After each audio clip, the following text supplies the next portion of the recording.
Fractures, luxations et entorses sont des lésions traumatiques qui surviennent généralement après un accident de la voie publique, une chute d'escalier ou encore un faux pas. D'après le journal Health Science and Disease de l'Université de Yaoundé 1, qui estime à au moins 50 millions les traumatismes enregistrés chaque année dans le monde après un accident de la circulation, et le taux des fractures qui, bien entendu, reste plus élevé que ceux des luxations et des entorses.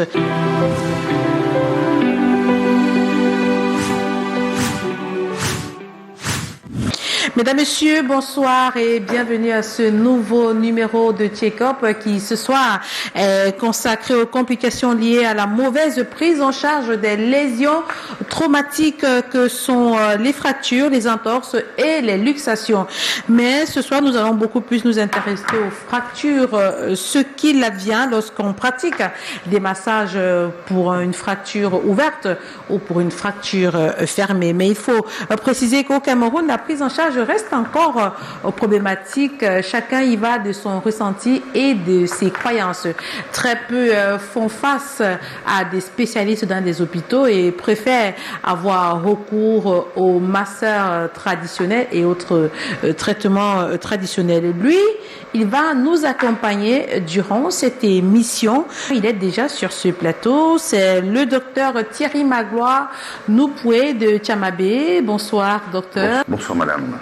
Vous êtes médecin, chirurgien et traumatologue plasticien, donc vous êtes habilité à parler de plusieurs sujets. Mais avec vous, nous allons parler de la prise en charge chirurgicale des fractures après la survenue des complications suite à des massages et autres traitements. Mais avant de rentrer dans le vif de notre sujet, docteur, j'aimerais que vous essayez de définir ce que c'est qu'une fracture, une luxation et une entorse. Ok, merci madame. C'est une question assez intéressante parce qu'aujourd'hui, les problèmes de fracture au Cameroun passent déjà pour être un problème de santé publique. Vous savez que c'est quelque chose de très fréquent et surtout avec les accidents de moto, c'est devenu quelque chose vraiment très récurrent au niveau des urgences. Et la prise en charge généralement est toujours un peu complexe et diversifiée. On va commencer par les entorses, d'accord? Les entorses généralement, soit c'est une élongation, soit c'est un étirement des ligaments. Alors que la luxation, c'est une perte de contact entre les surfaces articulaires. Maintenant, la fracture, donc, c'est une solution de continuité sur un os. Vous avez une luxation, après vous avez une entorse, vous avez une déchirure musculaire, de l'autre côté vous avez une contusion, et là, à la fin, vous avez une échymose. On va essayer d'illustrer ça par des schémas, par des études. Déjà, pour mieux se situer, la luxation, c'est une perte de contact entre deux surfaces articulaires. Donc les surfaces articulaires sont là, et à une luxation, ça se passe comme ça. Alors que, voilà, comme là, ça c'est une luxation. Vous voyez que c'est une perte de contact entre la surface articulaire du tibia et la surface articulaire du talus. Là, c'est une luxation. Ça, c'est une luxation de la cheville. Une perte de contact entre deux surfaces articulaires, comme je vous ai dit. L'entorse, c'est un étirement des ligaments ou une rupture des ligaments. On peut considérer ça comme une entorse, mais là, déjà, il y a une déchirure ligamentaire. La fracture, c'est, pour être simple, c'est un os qui est cassé. Parlons de fractures, docteur Thierry Noupoué. Combien de types de fractures distingue-t-on? Voilà, nous allons parler de deux types de fractures. Les fractures ouvertes et les fractures fermées. Maintenant, au niveau des fractures les plus fréquentes de nos jours, ces fractures ouvertes du tibia font partie des fractures les plus fréquentes parce que c'est l'os qui est le plus exposé. Et vous constatez qu'au niveau du tibia, il n'y a pas assez de muscles pour protéger le tibia. Donc nous on appelle ça les parties molles. Il n'y a pas assez de parties molles pour protéger le tibia. Bon, et comme c'est ça qui est exposé sur au niveau des problèmes de moto, parce qu'il faut revenir là-dessus, parce que nous sommes là à cause de ça, c'est les fractures ouvertes. Là sur l'écran, c'est une fracture fermée du radius. Voilà. Là, je n'ai pas pu vous donner les photos des fractures ouvertes parce que je ne les avais pas dans mon téléphone. Donc là, c'est une fracture fermée. Voilà. Ouais, c'est une fracture fermée du radius. Voilà, appelée, c'est une fracture de Galeazzi. Voilà, c'est une type Galeazzi. Donc c'est une fracture unique du radius. Alors, donc, si je comprends bien, on a les fractures ouvertes et les fractures fermées. Ce sont les seuls deux types de fractures qu'on retrouve. Mais maintenant, ces fractures peuvent survenir sur plusieurs parties du corps humain. Vous avez parlé de fracture du fémur, de... Fracture de l'humérus, fracture de deux os de l'avant-bras, fracture du rachis. On peut avoir des fractures un peu partout, quoi. D'accord. Nous n'avons pas pu avoir des chiffres en ce qui concerne aujourd'hui les fractures sur le plan national, mais je suppose que dans votre clinique, vous essayez de recenser au quotidien, par mois, par an. Bon, par mois, au niveau du trauma center, je peux enregistrer environ 12 fractures. 12 fractures par mois. Beaucoup plus ouvertes ou fermées? Environ, oui, un peu plus ouvertes. Donc, 7 fractures à 8 fractures ouvertes sur 4 fractures fermées. Donc, je vais vous inviter à suivre ce reportage dans lequel quelques Camerounais avouent quand même avoir eu des fractures, mais sont allés plutôt chez des masseurs traditionnels, comme quoi c'était la solution. Je vous invite à regarder.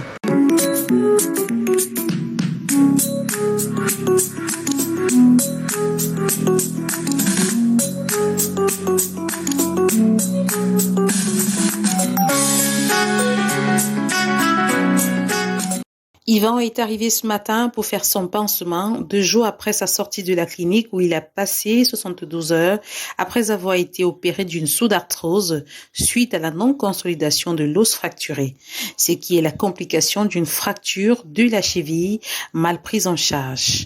J'ai subi plusieurs opérations. J'ai fait 1 an dans un hôpital de la place et je n'ai pas trouvé de succès puisque mes 2 cuisses étaient cassées et ma cheville. Bon, on a pu gérer mes 2 cuisses et ma cheville. C'était un peu compliqué. Ce conducteur de moto a été victime d'un accident de la circulation et il s'en souvient encore comme si c'était hier. J'ai fait mon accident le 5 mai 2021. Il y a eu un face-à-face avec le camion. Il était en train de rouler sur ma moto. Le camion est quitté du sens contraire pour venir doubler sur mon côté. Il m'a percuté. Et admet que le frein pour une prise en charge chez les médecins est le coût élevé, d'où la ruée vers les tradipraticiens. Il y a une grande différence. Chez le masseur, c'est vrai que ça dépend de la fracture que tu as. Tu peux aussi te faire prendre en charge là-bas et tu trouves la guérison. Mais pour les cas un peu compliqués comme le mien ici, là, parce que je me suis retrouvé à partir chez le masseur et je n'ai pas trouvé de solution. Bien qu'il suit encore son traitement, des avancées sont observées. Avec tous les efforts qui ont été réunis, j'ai pu me faire prendre en charge par ici et ça promet déjà quand même. Et je vois déjà une très grande évolution par rapport à avant. Tout comme lui, Junior réussit déjà à se déplacer à l'aide des béquilles. Et pourtant, pendant près d'1 an, il a traîné son mal. Victime d'une double fracture de la jambe à la suite d'un accident de la voie publique, et il va passer plusieurs mois chez un masseur qui va certes consolider l'os, mais de la mauvaise des manières, ce qui va créer une inégalité de ses membres. Ça fait exactement 1 an, 3 semaines que j'ai eu l'accident. J'ai eu une double fracture. Mes parents n'ayant pas assez de moyens, puisqu'on devait me faire une opération pour mettre le fer, ils ont décidé de m'amener chez le masseur. Le jour que je m'en vais faire la radio, je me suis rendu compte que les os étaient croisés. Quand je retourne le voir, il me fait comprendre que si le pied ne me fait pas mal, que je reste avec ça comme ça. Ce qui fait qu'avec le temps, quand je marchais, j'avais un pied plus long que l'autre. C'est ici, dans cette clinique tenue par le docteur Noupoué Adouala, qu'il va être opéré d'un cas vicieux. Aujourd'hui, je me sens mieux. Je parviens à déposer le pied au sol et à faire mes premiers pas. Ça fait à peu près 5 jours que j'ai fait une opération, mais moi je me suis surpris. Car moi, à 5 jours, je commençais à mettre le pas. Je marche avec les béquilles, on peut dire normalement, quoi. De son séjour chez le masseur, il en garde des souvenirs. Le masseur, lui, quand il masse, tu ne sais pas réellement ce qu'il fait. Ou bien il touche l'os, ou bien il touche la chair, tu ne sais pas réellement ce qu'il est en train de travailler sur le pied. Puisque sinon, quand le masseur était, il blindait même, il mettait les produits, tu ne sais réellement d'où ça sort. S'il fallait recommencer, il ne pourrait plus jamais aller chez le masseur. J'ai compris que mieux l'hôpital, ça coûte un peu cher, mais c'est mieux. Le cas de ces 2 patients montre à quel point la prise en charge des fractures pose encore des problèmes. Les médecins sont consultés pour la plupart en 2e ressort. En retour sur ce plateau après ce reportage de Dr Noupoué, un petit commentaire. Le commentaire, moi je vais vous dire, il est assez alarmant. Ouais, il est assez alarmant parce que les malades, généralement, lorsqu'ils sont victimes d'une fracture, je ne comprends pas pourquoi ils vont d'abord chez les tradipraticiens.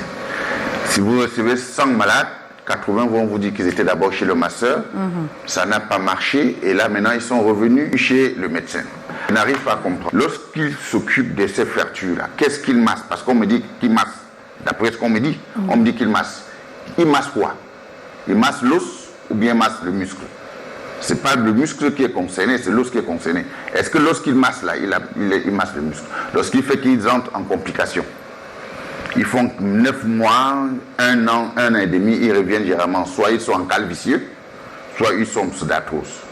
Et là, quand c'est comme ça devient encore plus compliqué parce que c'est une autre technique opératoire qu'il faut mettre sur pied. Quand c'est un cale vicieux, il faut carrément faire une ostéotomie, donc recasser tout l'os, reprendre tout à zéro, rendre cette fracture encore fraîche de nouveau. Alors, parce qu'ils ont déjà fait près de 17 mois chez les tradipraticiens. Donc quand ils reviennent, on est obligé donc de faire une ostéotomie, recasser cette fracture et aligner. Maintenant, lorsque c'est une sous-arthrose, c'est une fausse articulation, il ne peut pas tenir dessus, il ne peut pas marcher dessus, mais il n'a plus mal. Donc c'est vraiment quelque chose de très complexe. Donc il va falloir que les gens comprennent que dès qu'ils ont eu un accident, la première des choses, c'est de se diriger dans un hôpital, dans un centre de santé, rencontrer un médecin qui va lui donner les conseils à suivre. Et alors, à ce moment-là, lorsqu'il faut reprendre la prise en charge à zéro, est-ce que c'est facile, docteur Thierry Noupoué? C'est pour ça que je vous dis, c'est assez complexe. C'est parfois vraiment difficile. Il y a des interventions qui me prennent pratiquement 4 heures ou 6 heures de temps. Parce qu'il faut, au bloc opératoire? Oui, au bloc opératoire, il faut recasser l'os à nouveau, enlever toute la fibrose qui était à côté, nous on appelle ça débrûlement. Il faut décortiquer, il faut alaiser, aviver les bouts distaux, aligner, maintenant stabiliser. Et parfois même apporter un greffon. Il faut apporter un greffon. Le greffon qu'on apporte parfois peut être l'allogreffe, donc c'est-à-dire que la greffe synthétique, on apporte au niveau du foyer de fracture. Et comme aussi on peut prélever ça, l'autogreffe sur le patient. On peut prélever au niveau de la crête iliaque ou bien au niveau de la tuberosité tibiale antérieure. Voilà, pour stabiliser avec des plaques. Nous, on utilise généralement des plaques en titane. Voilà, comme ce que vous avez là. Voilà, et ça, c'est des plaques en inox. Oui. Voilà. Mais je travaille plus avec des plaques en titane parce que je suis un pur produit suisse. Ces plaques servent à quoi? Ces plaques servent à stabiliser l'os avec les vis que nous mettons à l'intérieur. Oui. Voilà. Donc, pour stabiliser, il faut environ, pour une fracture du fémur, il faut environ 4 vis. Oui. De part et d'autre du foyer de fracture, des vis comme ça, des vis comme ça, des vis comme ça. Et voilà. Ça, c'est pour la fracture du fémur. Voilà, pour la fracture du fémur, il faut mettre 4 vis en haut, 4 vis en bas. Alors là, donc au moins 8 vis en bicortical. Voilà. Alors, le patient va le porter ces vis pendant combien de temps? Ça dépend du délai de consolidation de la fracture parce que sur le membre, c'est différent. Il y a les fractures sur le membre qui consolident en 45 jours, d'autres qui consolident en 90 jours, d'autres qui consolident en 120 jours. Le fémur, c'est environ 120 jours. L'humérus, c'est environ 90 jours. Le tibia, c'est environ 90 jours. Et alors, la cheville, parce qu'on peut savoir... Voilà, la cheville, 90 jours. Voilà. Comme je vous ai dit, les fractures du malléolaire sont très fréquentes. Voilà. Oui, et même à l'avant-bras. Même à l'avant-bras. C'est 90 jours également. Jours. Alors, on va regarder quelques schémas, docteur, on va dire quoi, quelques radiographies de vos patients et vous allez essayer de mieux expliquer pour que nos téléspectateurs comprennent. Ok. Donc là, voilà. Là, par exemple, c'est un cal vicieux. C'est un cal vicieux du tibia. Cal vicieux, en termes simples, qui veut dire... Cal, ça veut dire un cal, comme un cal. Voilà, maintenant il est vicieux parce que l'os est tordu, le pied est tordu, là c'est ça qui crée le mot vicieux, là, d'accord. Donc c'est un cal, ça a calé, l'os est calé, mais en position vicieuse. Et c'est pour ça qu'on dit cal vicieux. Voilà. Là maintenant il faut enlever tout ce que vous voyez en blanc là, il faut enlever tout ça, recasser et aligner. Là c'est une arthrodèse de la cheville, c'est une arthrodèse de la cheville, voilà, qui qui, plus simplement, docteur. Voilà, c'est-à-dire on a bloqué la cheville. On a nettoyé les surfaces articulaires du tibia, on a nettoyé la surface articulaire du talus, et on a mis les deux, et on a impacté les deux, et on a bloqué avec les vis. Voilà. Et le patient reste ainsi pendant combien de temps? Ça, il va faire 90 à 120 jours. Oui. Et puis maintenant, il pourra marcher avec une cheville, mais il n'aura plus cette articulation. Oui. Donc tout ce que je peux lui donner là, je lui donne l'indolence, Oui. et je lui donne la force et la marche. Voilà, mais il perd la mobilité. Voilà, là c'est une fracture de Galeazzi. Oui. Donc c'est une fracture de l'humérus, Oui. du radius, Oui. simple. Voilà, de déplacer. Là, on a fait une ostéosynthèse avec des plaques vissées, plaques vissées en titane. Voilà, ce malade, il a fait 48 heures, il est sorti. Voilà. Docteur, alors autant de cas que vous prenez en charge qui m'amènent à vous poser la question de savoir quelles sont les complications lorsque la fracture n'est pas prise immédiatement en charge dans un hôpital. Voilà. Pour être concret, Oui. lorsqu'il s'agit d'une fracture fermée, il faut absolument aller dans un hôpital, rencontrer un spécialiste. Mais si on ne le fait pas, Si on ne le fait pas, on s'expose soit à un calvicieux, soit Un calvicieux. à une pseudarthrose. C'est-à-dire le calme peut se former, Oui. mais en mauvaise position. Oui. Maintenant, la pseudarthrose, c'est la deuxième complication, c'est une fausse articulation, c'est-à-dire que le non-union, l'os ne se soude pas. Donc l'os ne se consolide pas, et puis ça crée le foyer mobile. Et le malade ne peut non plus marcher là-dessus, il a des douleurs et tout ça. Maintenant, s'il s'agit d'une fracture ouverte, ça devient plus complexe. Parce que dans la fracture ouverte, le risque infectieux est très très élevé lorsque le patient ne va pas à l'hôpital. Est-ce qu'il peut arriver que ces complications entraînent la mort, docteur Thierry Nopoué? Oui, dans une fracture ouverte, tu peux faire une septicémie, ce qui entraîne la mort. Tu vas pas aller jusqu'à l'amputation. J'ai déjà amputé plusieurs malades comme ça qui sont arrivés en stade de gangrène. Gangrène, donc on est obligé d'amputer. Sinon, vous entrez dans un cercle vicieux et vous faites une septicémie. Merci, docteur Thierry Nopoué, d'être passé sur ce plateau. Nous sommes arrivés au terme de cet entretien. Merci d'avoir édifié nos téléspectateurs. Merci, madame. J'ai tenu vraiment à assister à votre émission parce que c'est une émission qui est beaucoup suivie par le corps de la médecine, par les médecins et les infirmiers. Vraiment, beaucoup de gens suivent cette émission. J'ai tenu, malgré mes occupations, à être là. Mais je tenais ici à rassurer les gens, à donner un conseil à la population. Nous, on appelle ça information, éducation et conseil chez nous.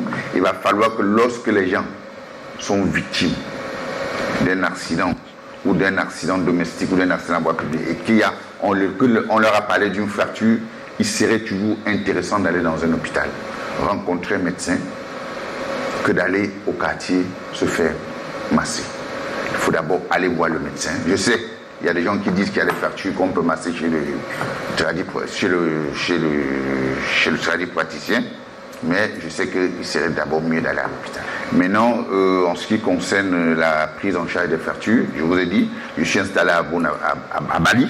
J'étais à Bonapriso, je suis à Bali. Voilà ma page Facebook. C'est Nopoué Trauma Center. Vous allez. Merci pour votre mot de fin, docteur Thierry Nopoué. J'espère que votre message n'est pas tombé dans les oreilles des sourds, car vous l'avez dit, ils sont nombreux des millions de Camerounais qui suivent ce programme Check-up.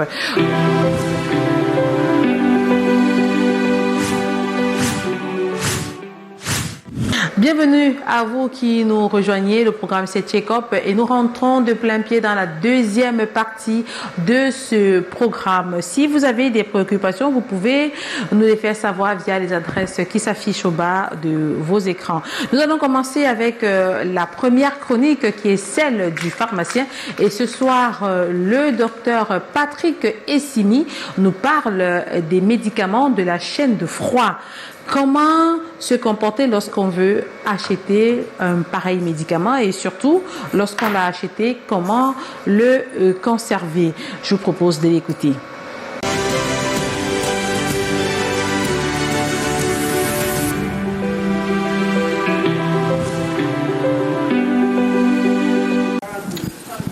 Bonsoir chers téléspectateurs, c'est un réel plaisir pour moi de vous retrouver aujourd'hui où nous allons échanger sur une thématique très importante.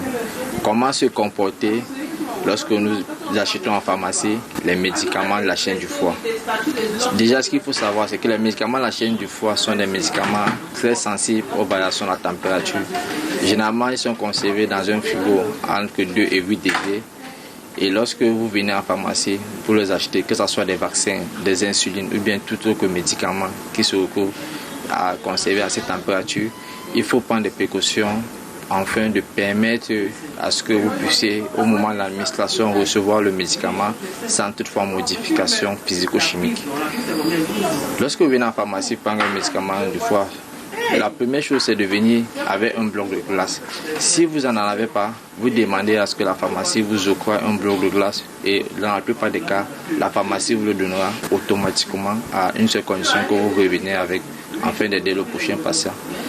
Le bloc de glace vous permet de conserver le médicament pendant tout le trajet qui sépare la pharmacie jusqu'au lieu d'administration. Et donc, il est très important de ne pas traîner en route ou bien de ne pas retourner au travail, attendre quelques heures ou bien des jours avant de vous administrer le médicament. Venez généralement acheter le médicament de la chaîne du foie lorsque vous êtes en train d'aller directement vous l'administrer. Si vous avez des complications ou autres empêchements qui ne permettent pas que vous puissiez administrer le produit à l'instant où vous l'achetez ou bien dans les heures qui suivent, il est préférable de demander à la pharmacie de vous faire un avoir de telle sorte que vous reviendrez chercher vos produits à la minute ou bien à l'heure à laquelle vous êtes en train d'aller de vous faire administrer.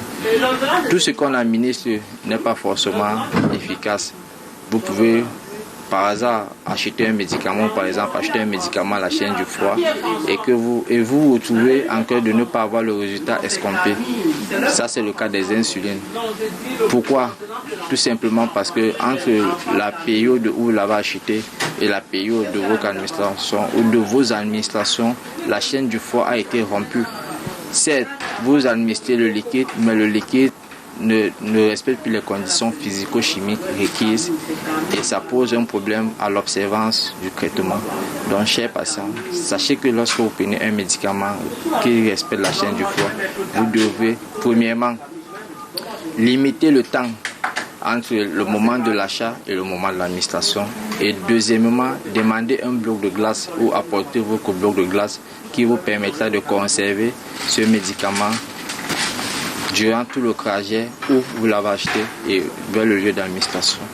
Ce fut un plaisir pour moi d'avoir pu échanger avec vous sur cette thématique et à la prochaine. Merci. Voilà, retour sur ce plateau après toutes ces informations. Nous espérons que désormais vous saviez ce qu'il faut faire lorsque vous devez acheter un médicament de la chaîne de froid. À présent, nous allons donner la parole au docteur Joël Manfo, chirurgien dentiste dans la chronique du dentiste. Et ce soir, il vous parle de l'extraction dentaire.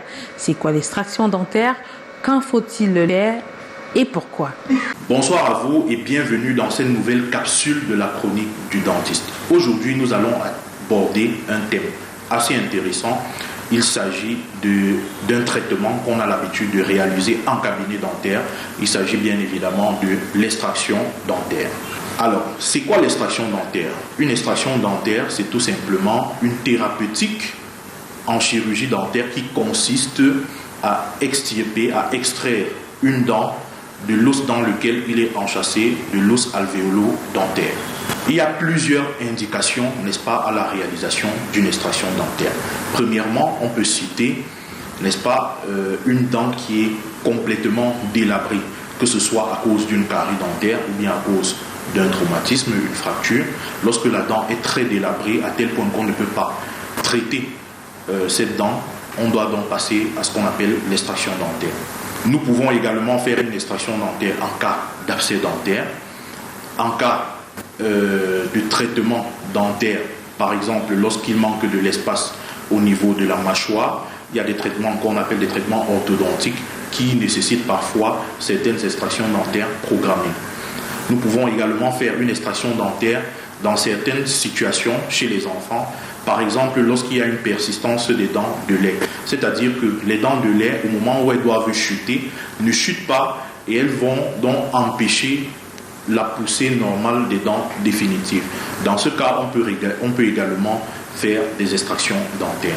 Nous pouvons également faire des extractions dentaires lorsqu'il faut, n'est-ce pas, résoudre des problèmes qui sont liés à la dent de sagesse. La dent de sagesse est une dent qui peut déranger de temps à autre et donc parfois on doit faire une extraction de ces dents de sagesse. Pour la réalisation d'une extraction dentaire, nous allons commencer. Alors, pour la réalisation d'une extraction dentaire, nous allons commencer par la désinfection du site opératoire. Ensuite, nous allons réaliser une anesthésie pour endormir la région dans laquelle on va effectuer cette extraction d'une dent. Ensuite, on va réaliser ce qu'on appelle une syndesmotomie, c'est-à-dire qu'on va utiliser un appareil qui s'appelle le syndesmotome pour pouvoir détacher, n'est-ce pas, la dent des attaches épithéliales de la gencive qui est tout autour. Ceci afin de dégager le champ opératoire. Ensuite, nous allons passer à la subluxation. On va utiliser un appareil qu'on appelle un élévateur pour pouvoir mobiliser la dent, la faire bouger déjà. Après cette étape, nous allons réaliser ce qu'on appelle la luxation et l'avulsion dentaire. Pour cela, nous aurons besoin d'un davier qui va permettre, n'est-ce pas, d'agripper la dent et de l'extirper de l'os alvéolo-dentaire. Enfin, nous allons mettre un coton pour pouvoir stimuler la coagulation à ce niveau. Et à la fin de l'extraction, une ordonnance sera délivrée et des précautions et des recommandations seront données à l'endroit du patient pour éviter des problèmes ultérieurs. Concernant l'ordonnance, généralement, on va prescrire, parfois on peut prescrire un antibiotique ou des antalgiques et également des bains de bouche.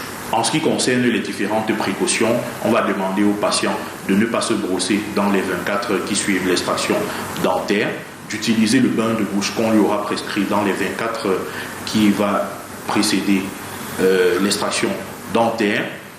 On va également lui demander de ne pas mettre la langue ou bien de ne pas cracher pendant les 24 heures qui suivent l'extraction dentaire. Et bien évidemment avoir une alimentation molle et éviter les aliments chauds. Voilà, c'est tout pour cette capsule de la chronique dentaire et je vous donne rendez-vous dans la prochaine chronique. Mesdames, Messieurs, nous sommes arrivés au terme de cette autre édition de Check-up, votre magazine de la santé qui en première partie était consacrée à la prise en charge des fractures après la survenue des complications liées à des massages effectués au préalable chez des médecins traditionnels ou chez des praticiens. En deuxième partie, vous avez eu droit aux chroniques de notre pharmacien et de notre dentiste qui ont abordé l'achat des médicaments de chaîne de froid et l'extraction dentaire. Si vous avez d'autres préoccupations, si vous voulez nous faire part des thèmes d'émission abordés, n'hésitez pas, faites-les nous savoir via les adresses qui s'affichent au bas de vos écrans. N'oubliez pas qu'avec Check-up, la santé n'est plus un tabou. Quant à moi, je vous retrouve la semaine prochaine pour un autre numéro. Merci de nous avoir suivis. Restez en compagnie des programmes de Canal 2 International qui se poursuivent.